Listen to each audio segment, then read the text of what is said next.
Iyi nzu y'ababyeyi izwi nka maternité mu rurimi rw'igifaransa ya Kamubuga imaze igihe gito ifunguye imiryango mu kigo nderabuzima cya Kamubuga, giherereye mu murenge wa Kamubuga mu karere ka Gakenke.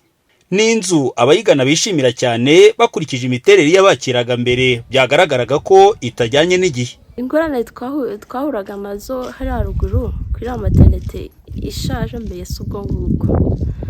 Ibyumba byari bitoya, hari hatoya, ugasanga ibitanda birimo ntibiri no gukwiramo, n'udukoresho tuba twazanye two kwifashisha nyine mu gihe ubyaye, ibikapu tukabura ahantu tubirambika, n'umurwaza akabura ahantu yahagarara ari hatoya.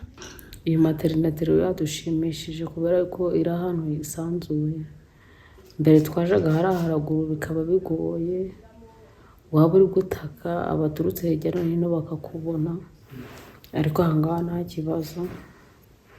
Turi gushimira ababitwubakiye, barakoze. Iyi nzu y'ababyeyi nshya ifite ibyangombwa byose ngo ifashe umubyeyi kubyara neza mu bwisanzure n'umutekano usesuye, ibyishimirwa n'abaturage. Hano byabaye byiza, turisanzuye cyane, nta kavuyo.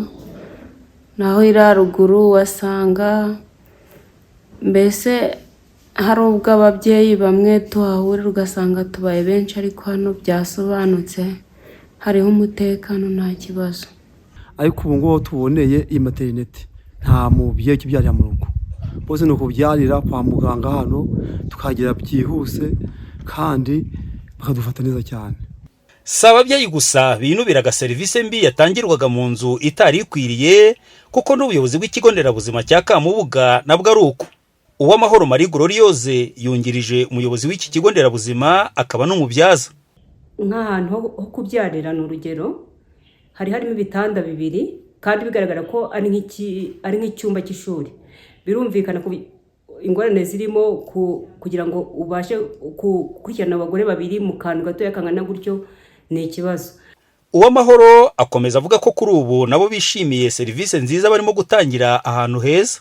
Tukaba turi muri maternité nshyashya, maternité yagutse, maternité iri ahantu umubyeyi wese yakishimira kubyarira, kuko urabona iri mu gikari, burya nta mubyeyi wo kubyarira ku gasozi.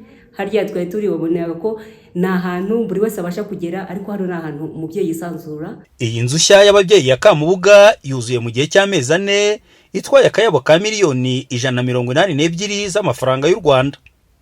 Yubatswe ku bufatanye bw'akarere ka Gakenke n'umuryango Medicus Mundi, ikaba ifite ubushobozi bwo kwakira ababyeyi 15. Uwimana Emmanuel mu karere ka Gakenke.